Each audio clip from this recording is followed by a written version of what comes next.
Bonjour et bienvenue à l'enregistrement du culte prévu pour le 19e dimanche après la Trinité. Aujourd'hui, nous allons méditer le texte de l'Ancien Testament, en particulier le verset qui dit « Le juste vivra par sa foi ». Nous commençons aujourd'hui avec l'introïde prévu pour ce culte. Quand les justes crient, l'Éternel entend.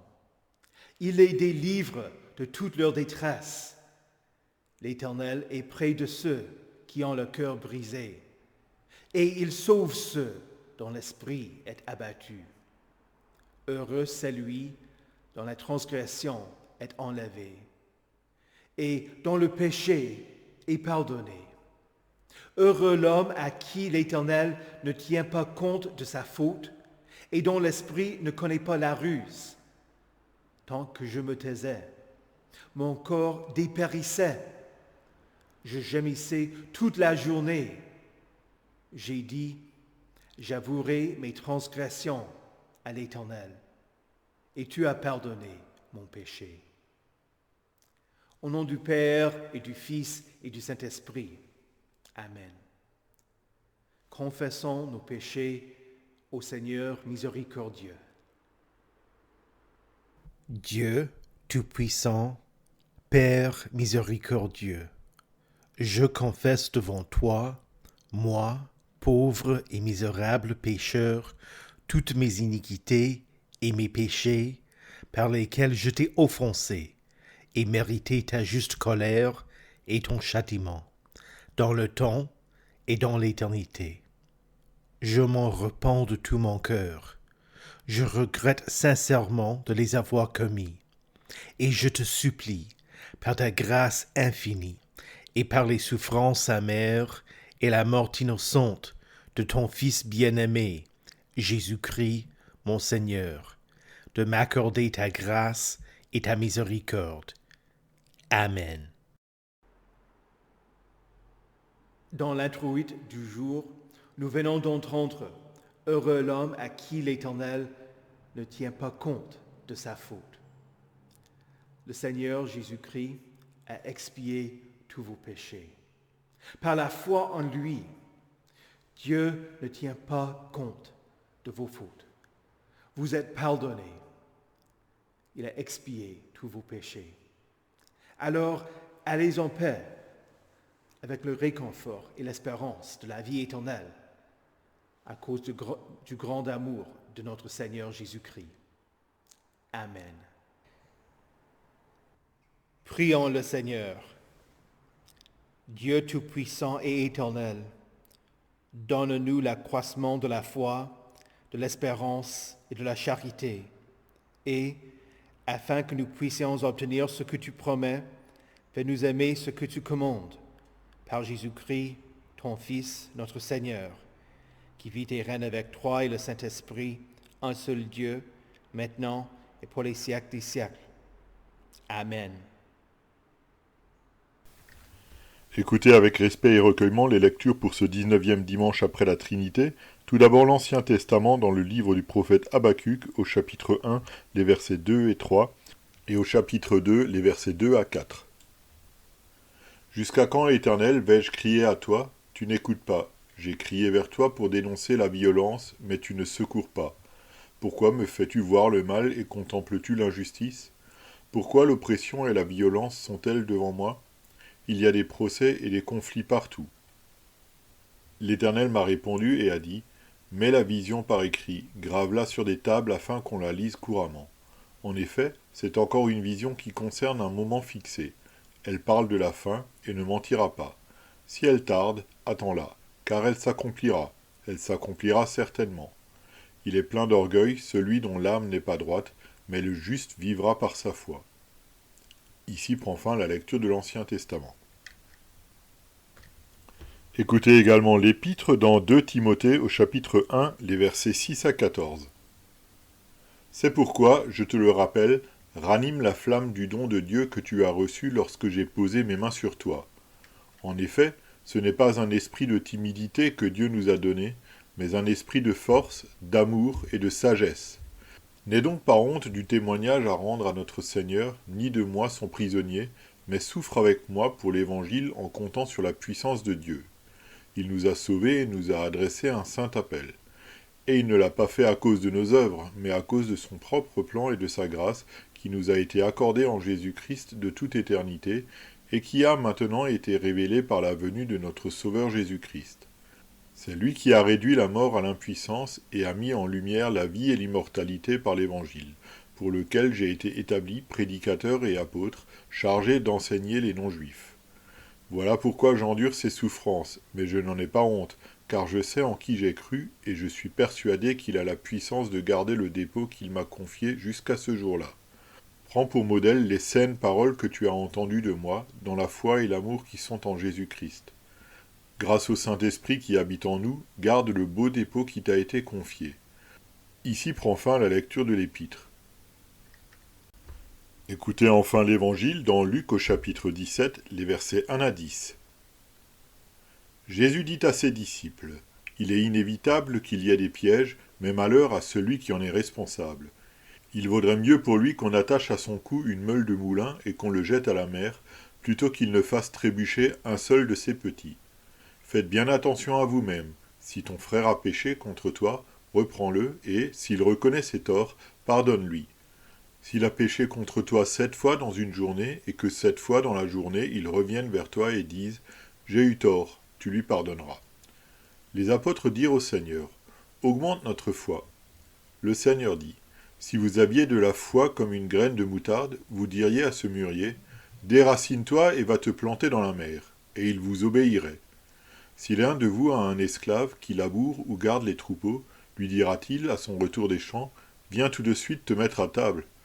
Ne lui dira-t-il pas au contraire « Prépare-moi à souper, ajuste ta tenue pour me servir jusqu'à ce que j'aie mangé et bu, après cela, toi tu mangeras et tu boiras ». A-t-il de la reconnaissance envers cet esclave parce qu'il a fait ce qui lui était ordonné? Je ne pense pas. Vous de même, comme vous avez fait tout ce qui vous a été ordonné, dites « Nous sommes des serviteurs inutiles, nous avons fait ce que nous devions faire ». Ici prend fin la lecture de l'Évangile. Heureux ceux qui écoutent la parole de Dieu et qui la gardent. Confessons notre foi. Je crois en Dieu, le Père Tout-Puissant, Créateur du ciel et de la terre. Je crois en Jésus-Christ, son Fils unique, notre Seigneur, qui a été conçu du Saint-Esprit et qui est né de la Vierge Marie. Il a souffert sous Ponce Pilate, il a été crucifié, il est mort, il a été enseveli, il est descendu aux enfers. Le 3e jour, il est ressuscité des morts, il est monté au ciel, il siège à la droite de Dieu, le Père Tout-Puissant, et il viendra de là pour juger les vivants et les morts. Je crois au Saint-Esprit, la Sainte Église universelle, la communion des saints, la rémission des péchés, la résurrection de la chair et la vie éternelle. Amen.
Prions.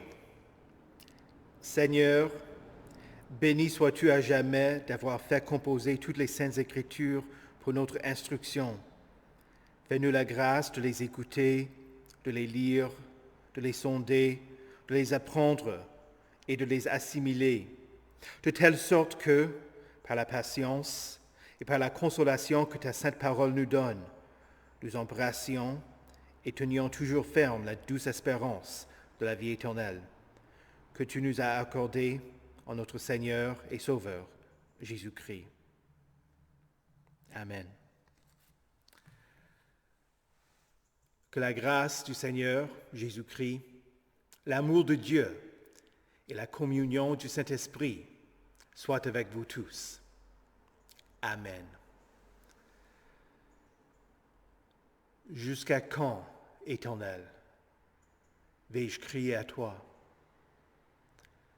Voilà l'introduction du livre de Habakkuk. C'est une question honnête, citée ici et là dans la Bible. Plusieurs des psalmistes et plusieurs prophètes posent la question.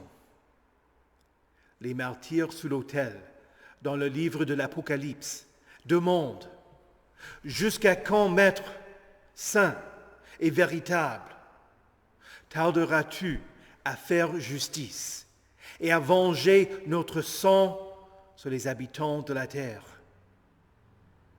Et, à travers les siècles, les fidèles de Dieu ont regardé autour d'eux, ont vu la situation de ce monde ou leur propre souffrance et ont fait appel au Seigneur. Jusqu'à quand, Éternel? On voit les décisions prises par des hommes violents, les défaillances chez ceux qui gouvernent, l'infidélité du monde pécheur, le manque d'amour, l'indifférence envers ceux qui souffrent, la violence, l'abus, l'addiction, l'immoralité, la persécution de chrétiens, les épreuves dans sa famille, ses propres péchés, la lutte contre les tentations, ses désirs impurs et le diable. Et un tas d'autres situations qui motivent le chrétien à intercéder pour d'autres gens et pour lui-même. La tentation est de penser que l'état du monde s'aggrave, que les gens d'autres époques n'ont pas eu à être confrontés à des problèmes aussi graves que les nôtres. Et nous prions, jusqu'à quand, Éternel? Nous savons que Dieu est tout-puissant et qu'il peut agir. Et quand nous sommes impuissants et incapables d'améliorer la situation, nous lui demandons de faire quelque chose. La demande, en effet, est une accusation. Elle est une plainte selon laquelle il faudrait que Dieu intervienne, mais qu'il n'a rien fait, qu'il est indifférent, qu'il nous laisse tomber, qu'il nous a abandonnés. Jusqu'à quand, Éternel? Habakkuk, voyant la situation pénible en Juda, fit appel à Dieu, en demandant pourquoi il tolérait le mal. Au cas où vous ne serez pas très familiarisés avec ce prophète, permettez-moi de vous donner le contexte du livre. Habakkuk n'était pas habilité à devenir prédicateur, mais Dieu allait l'utiliser pour publier la parole qu'il voulait faire connaître. Habakkuk vivait en Juda, après la destruction d'Israël. Josias est devenu roi en l'an 641 avant Jésus-Christ, à l'âge de 8 ans. Pour les 10 premières années de son règne, Il n'était pas croyant. Et la situation était insupportable. Habakkuk pria les premiers versets du livre.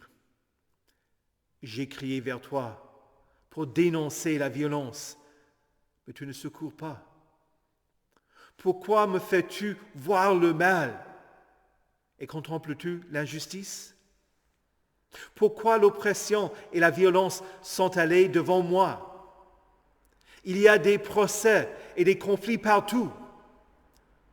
Aussi, la loi est sans vie, le droit est sans force, car le méchant triomphe du juste et l'on rend des jugements corrompus. Si vous avez regardé de près la lecture telle qu'elle est imprimée, vous aurez vu qu'on est passé du chapitre 1, verset 3, au chapitre 2, les versets 2 à 4. Le texte saute la réponse de Dieu. L'Éternel dit à Habakkuk qu'il allait faire surgir les Babyloniens et les utiliser pour purger le mal d'entre son peuple. Les Babyloniens n'étaient pas encore une menace sur le plan militaire, mais ils étaient violents et cruels. Le prophète répond d'abord en mettant sa confiance en l'Éternel, mais il continue en exprimant ses doutes.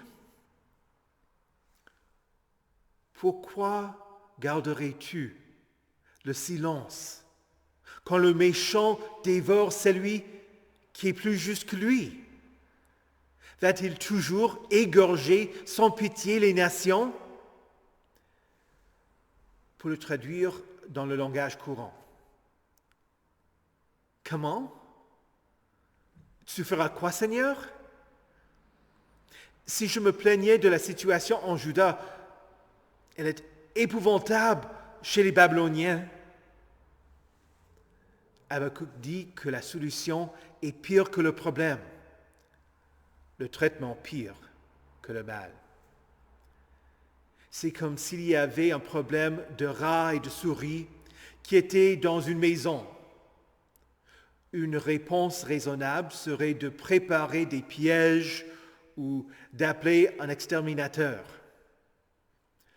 Une réponse exagérée serait d'incendier toute la maison. Voilà ce que Dieu promettait. C'est ici que la lecture de l'Ancien Testament reprend avec la réponse d'Habakkuk. Il allait s'humilier, patienter, écouter l'Éternel et mettre sa confiance en lui. Je veux être à mon poste et me tenir sur la tour. Je veux veiller pour voir ce que l'Éternel me dira et ce que je répliquerai à mes reproches. Ce n'est pas qu'Habakkuk dise « bon, on verra », c'est plutôt qu'il allait veiller activement, sachant que la réponse de Dieu viendrait. Quand nous ne comprenons pas ce que l'Éternel fait, il faut tenir compte de ce que dit l'Éternel dans le livre d'Ésaïe. Le ciel est bien plus haut que la terre. De même, mes voix sont bien au-dessus de vos voix, et mes pensées bien au-dessus de vos pensées. Dieu est au-delà de nous. Nous devons mettre notre confiance dans le fait qu'il sait ce qu'il veut accomplir.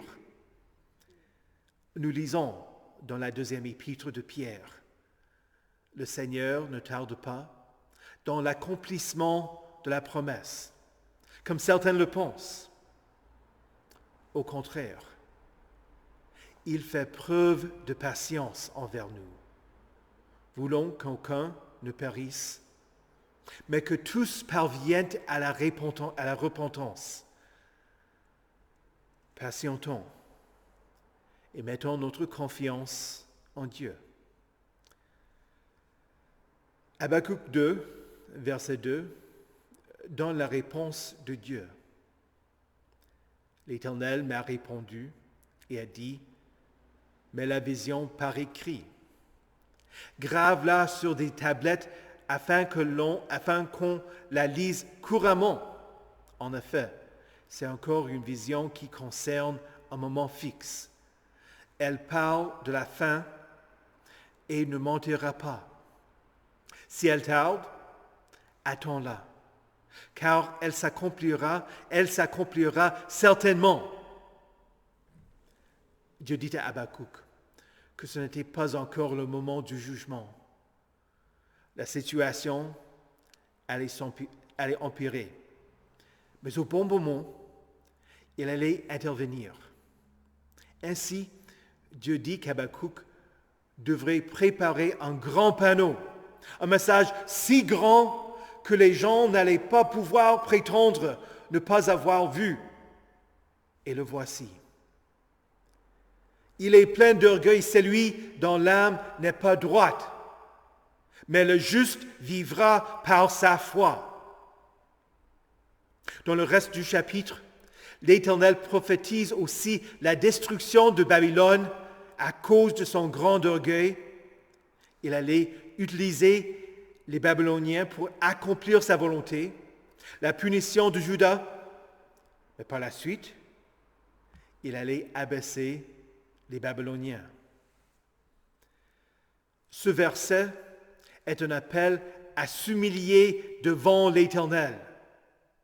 C'est une promesse de vie et de salut pour celui qui détourne de son injustice et met sa confiance en l'Éternel. 3 fois dans le Nouveau Testament, le dernier verset est cité. En Romains chapitre 1, au verset 17, Paul écrit, « En effet, c'est l'Évangile qui révèle la justice de Dieu par la foi et pour la foi. Comme cela est écrit, le juste vivra par la foi. » Il y a 2 traductions possibles de ce verset. D'abord, le juste vivra par sa foi, c'est-à-dire que le croyant vit chaque jour par la foi en Dieu et que Dieu allait soutenir sa vie. Mais ce verset pourrait être traduit de cette manière. Le juste, par sa foi, vivra. Cette traduction révèle que le juste a la promesse de la vie à travers sa foi en Jésus-Christ. Luther écrit à propos de Romains chapitre 1, le verset 17, « Les pieux attendent le Seigneur, ainsi ils vivent, ils sont sauvés, et ils reçoivent ce qui a été promis. Ils le reçoivent par la foi, parce qu'ils rendent gloire au Dieu de vérité. » Et encore, en parlant de son propre vécu, Luther dit, « La justice de Dieu est révélée en lui, comme il est écrit, « Le juste vit de sa foi. » Alors, poursuit Luther, je commençais à comprendre que la justice de Dieu est celle par laquelle le juste vit du don de Dieu, à savoir de la foi, et que la signification était celle-ci. Par l'Évangile est révélée la justice de Dieu, à savoir la justice passive, par laquelle le Dieu miséricordieux nous justifie par la foi, selon ce qu'il est écrit, le juste vit de la foi. Alors, je me sentais un homme né de nouveau et entré les portes grandes ouvertes dans le paradis même. Et encore, dans la lettre aux Galates, Saint Paul écrit, il est évident que personne n'est déclaré juste devant Dieu dans le cadre de la loi, puisqu'il est dit, le juste vivra par la foi. Et la 3e citation de ce verset se trouve dans la lettre aux Hébreux, où nous lisons, « Oui, vous avez besoin de persévérance pour accomplir la volonté de Dieu, et obtenir ainsi ce qui vous est promis. Encore bien peu de temps, et celui qui doit venir viendra. Il ne tardera pas, et le juste vivra par la foi. Il aura la vie éternelle. Le livre de Habakkuk finit avec le prophète en prière, disant qu'il allait attendre la justice de Dieu et que, peu importe ce qu'il voit autour de lui, il n'allait pas vaciller. Voici la conclusion du livre. En effet, le figuier ne fleurira pas, la vigne ne produira rien, le fruit de l'olivier manquera, les champs ne donneront pas de nourriture, les brebis disparaîtront du pâturage et il n'y aura plus de bœufs dans les étables. Mais moi, je veux me réjouir en l'Éternel. Je veux être dans l'allégresse à cause du Dieu de mon salut. L'Éternel, le Seigneur, est ma force. Il rend mes pieds semblables à ceux des biches et me fait marcher sur mes hauteurs. Chers saints, quand vous ne voyez que le mal, quand vous êtes tentés et quand vous désespérez, sachez que Dieu n'est pas indifférent à vos épreuves et à celles de ce monde. Dieu a puni et il a délivré son peuple de l'Ancien Testament. Il a envoyé Jésus qui, à la place de son peuple, a été puni pour délivrer et créer son peuple de l'Ancien Testament et pour créer un nouveau peuple. Il a réalisé sa promesse. Le juste vivra par sa foi à travers le Messie promis. Et la promesse de salut est la vôtre. Vous, justifiés par votre foi en Jésus-Christ, vivrez éternellement. Dites avec le prophète Habakkuk, « Mais moi, je veux me réjouir en l'Éternel. Je veux être dans l'allégresse à cause du Dieu de mon salut. L'Éternel, le Seigneur, est ma force. Il rend mes pieds semblables à ceux des biches, et il me fait marcher sur mes hauteurs. Au nom de Jésus. Amen. Que la paix de Dieu, qui surpasse toute intelligence, garde vos cœurs et vos esprits en Jésus-Christ pour la vie éternelle. Amen. Prions. Éternel, tu écoutes et tu exauces les prières de ton peuple. Donne-nous une confiance vive en toi pour que nous soyons prêts à prier, que ta volonté soit faite, sachant que tu pourvoiras à tous nos besoins conformément à ta richesse. Aide-nous à patienter quand tu nous fais attendre, car aucun de ceux qui espèrent en toi ne sera couvert de honte. Viens au secours de tes saints qui sont harcelés, menacés et persécutés. Protège tes petits de ceux qui feraient trébucher. Selon ta bonté et pour le bien de tous, viens en aide à nos paroissiens qui font appel à toi. En particulier, nous prions pour nos paroissiens et nos proches qui sont malades, qui sont seuls, qui luttent contre les doutes et qui souffrent. Seigneur, dans ta miséricorde, écoute notre prière. Dieu saint, tu as révélé la sainte parole au peuple de Juda à travers le prophète Habakkuk, qui a publié ta parole pour le peuple de Dieu. Nous te prions pour ceux qui publient et qui traduisent la Bible pour répandre la bonne nouvelle à travers le monde. Nous te rendons grâce pour l'enseignement de ta parole dans nos paroisses et demandons que nos études bibliques soutiennent et fassent grandir la foi de tes fidèles. Comme l'ont demandé des disciples, nous te prions, augmente notre foi. Seigneur, dans ta miséricorde, écoute notre prière. Dieu miséricordieux, Jésus a enseigné aux disciples en disant, « Si ton frère a péché contre toi, réprends-le, et s'il reconnaît ses torts, pardonne-lui. S'il a péché contre toi 7 fois dans une journée, et que 7 fois il revienne vers toi et dise, « J'ai eu tort », tu lui pardonneras. Nous sommes indignes de tes bienfaits, et nous ne les méritons pas. Mais tu nous pardonnes toutes nos fautes. Œuvre en nous pour que nous pardonnions aussi à ceux qui nous ont offensés.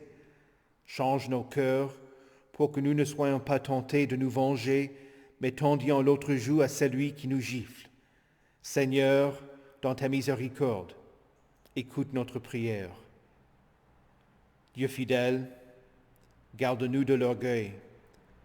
Puissions-nous, au cours de nos vies, être des serviteurs fidèles, voulant te rendre service en venant en aide à ceux pour qui tu es plein de compassion.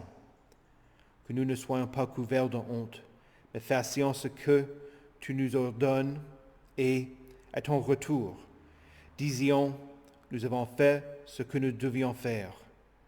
Seigneur, dans ta miséricorde, écoute notre prière.